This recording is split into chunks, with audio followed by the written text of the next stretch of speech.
Well, hello. Welcome you all to Repsol Foundation Entrepreneurs Fund, Fondo de Emprendedores, as we know it here in Spain. It is an honor and a pleasure to be here presenting this accelerator program. I didn't bring any slides because this is not a presentation, it's more a celebration, I would say. It's been 10 years that we've been doing this program. I can see here many familiar faces that were involved from the beginning. We have here Natalia Alvarez, Maria Jose Huertas, Roberto Jimenez, who still works at the program. And many names comes to my head, thinking about Cesar Gallo, or Manuel Bravo, Gloria Vidal, Eduardo Garcia, Maria Solis, all the legal team, and the team at the foundation, the tax department. Many people were involved in creating and setting up this accelerator 10 years ago. Since we all can see that, and I can gladly see here that the ecosystem in Europe is well established. We have business angels, we have startups, we have investors, we have accelerators, incubators. It's really established, but 10 years ago, it wasn't like that. So it took a lot of effort to set up this program. So we wanted to have a moment of recognition to all these people.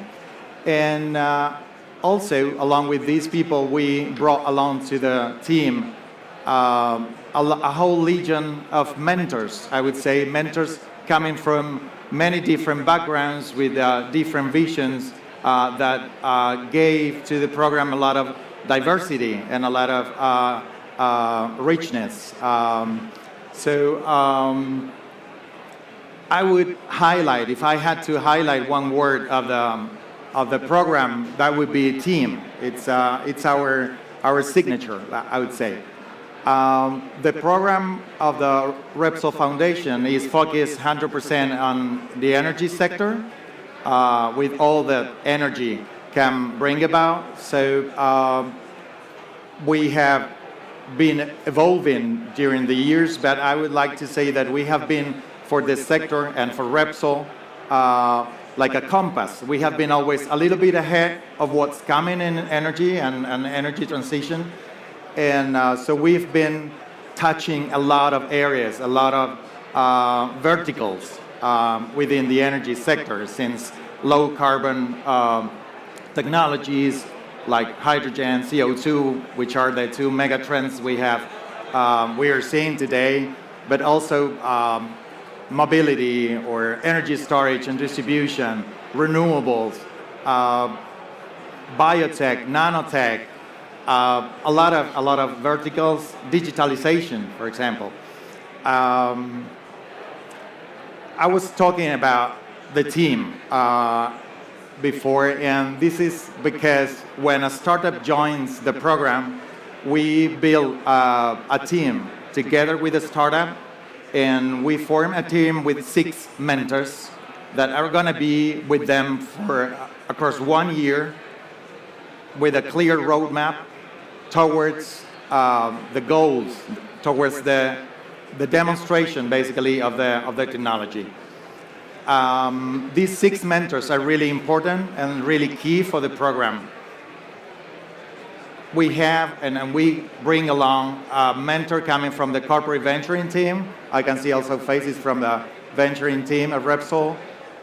We bring also mentors from the Technology Center, Tech Lab. We bring mentors from the business unit involved, and we bring 2 more mentors, senior Repsol mentors and other institutions that we collaborate with, so that this team is really helpful for the startup in achieving the goals. What's the maturity of the startup that we are focused? We are focused in helping the startup bridge the gap between what we could say a prototype and a scale-up, which is one of the most difficult gaps that they have to bridge.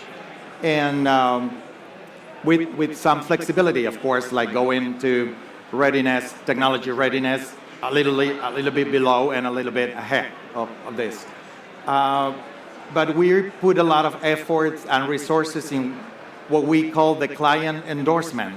So it's not just a validation of the technology, a proof of concept or a prototype. It's more to test and to build a robust use case to check the client position, how a client, in our case, Repsol is the closest in the sector to us. So we try to test and validate how, after the acceleration, a client would make use of this technology, and also how it's going to be the business model that we are going to use. And for that, we test the whole thing, the whole package, not only the technology. It is a one-year program. At the beginning, it was even 2. So the program has been adapting, and it's really flexible. We like to adapt our help. We are here to help. We are not here. This is not a university program that you have to go through. So we try to make this, let's say, acceleration ad hoc or very flexible to the needs of the startup. I was talking before about the team of mentors, and I have here with me today Ignacio Redondo, who has been a mentor for nearly 6 years, I think. And so he has been very involved since the beginning to tell us a little bit how he sees the program from the mentor side. So Ignacio, welcome, and thank you for being here with us in the name of all the mentors. What would you highlight, from the program? What do you think it is the key elements of the program? Okay. Hello. Hello, everyone. First of all, thank you for having me here. Antonio asked me to answer two questions. The first one is to give an impression about the fund from the point of view of a mentor. Just to clarify my position, as Antonio said, I've been collaborating with Repsol Fundation as a mentor since 2015. Previously, I was working in Repsol as an executive manager, and I'm also an investor in startups, which makes a difference with some other mentors in the foundation. Answering your first question, I would say that what you offer to the startups is very clearly first a free financing tool.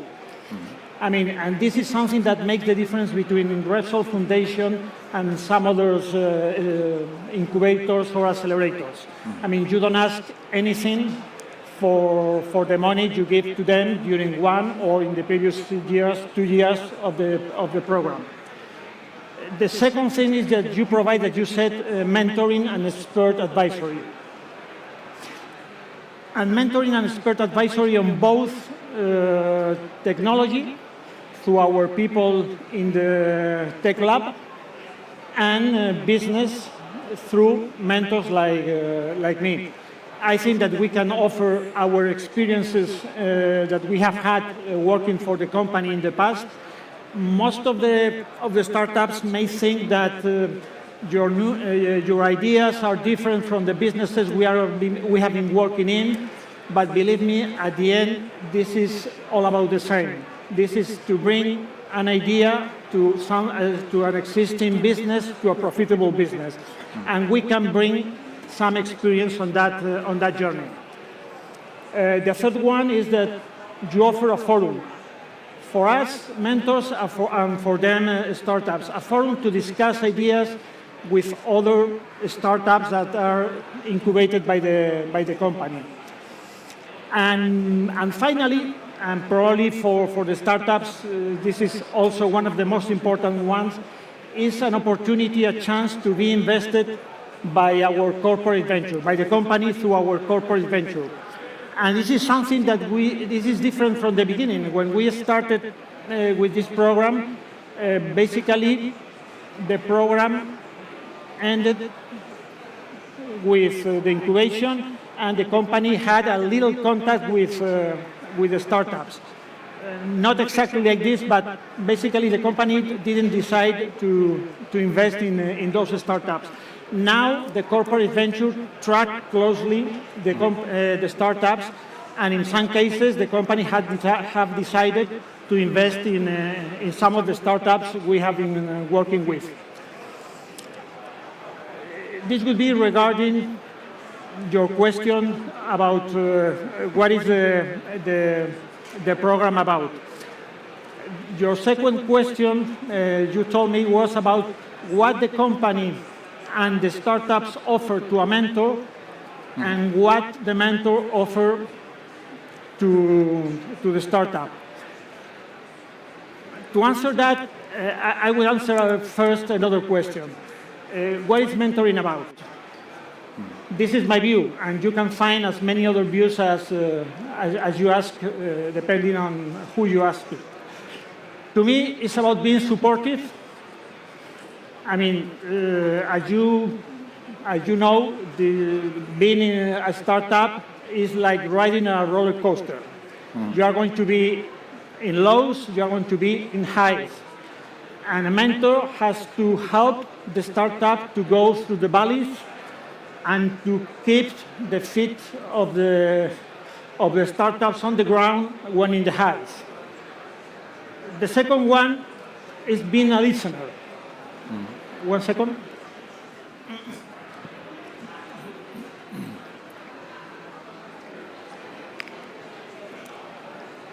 Mentoring is not about giving master classes.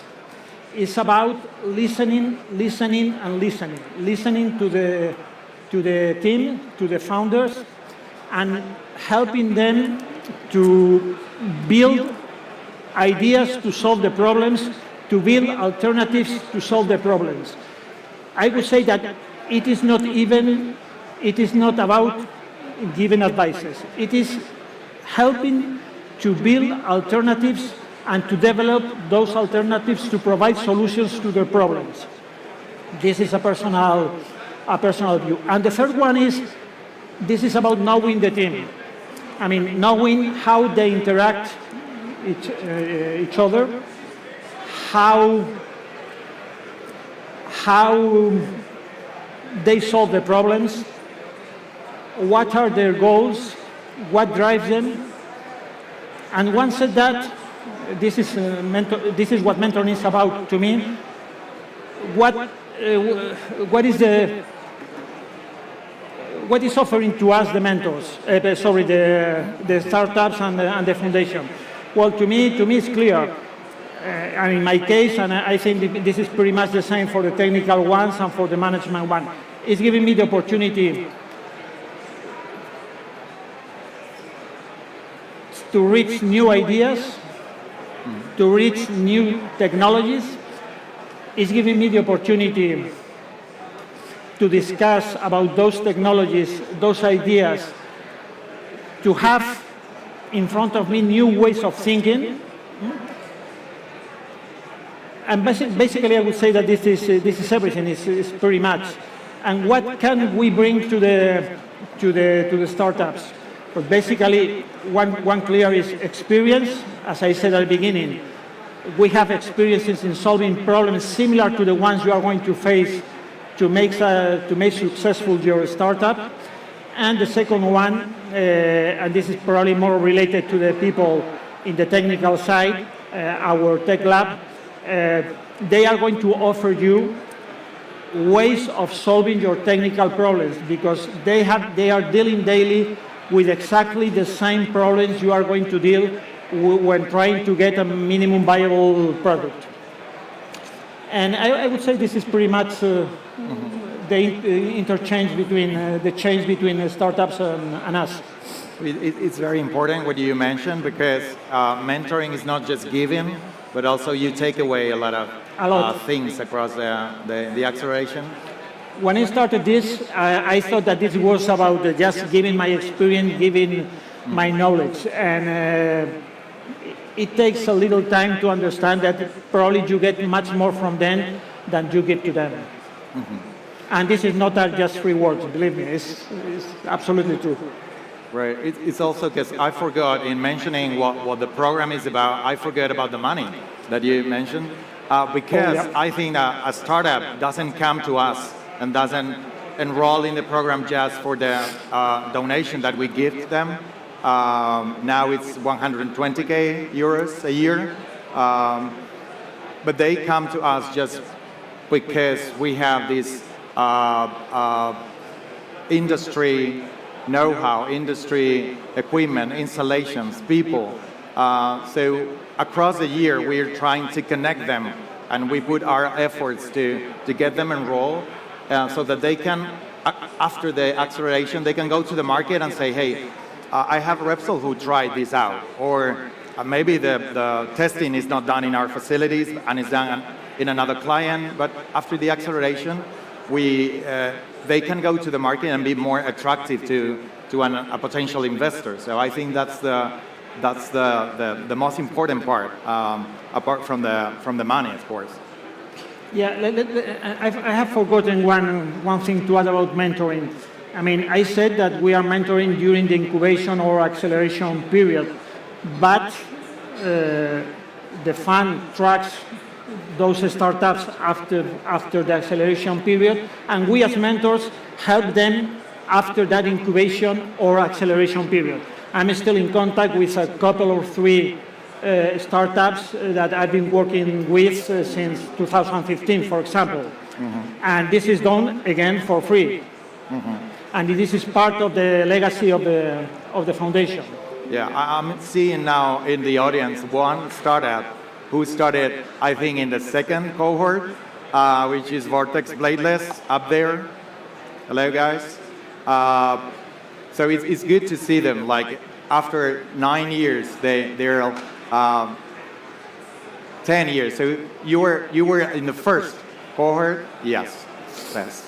So it's good to see them and to see the reality that they are now. They are attracting investors, and we are in contact with all the startups, these 67 startups that we have in this community. So after the acceleration, we are into contact with them, and we try also to help. And it's also it's always good to see how they are evolving and growing and becoming a reality. So welcome, guys, to this celebration. It's good to see you. We have here the younger entrepreneur of all the audience. Okay. So just as a closure, we would like to say, and we are proud to say, that we are one of the most established program in the world in the energy sector. We believe more in this long time acceleration, and not only in a couple of months or 3 months that the startup has to be really concentrated on the program.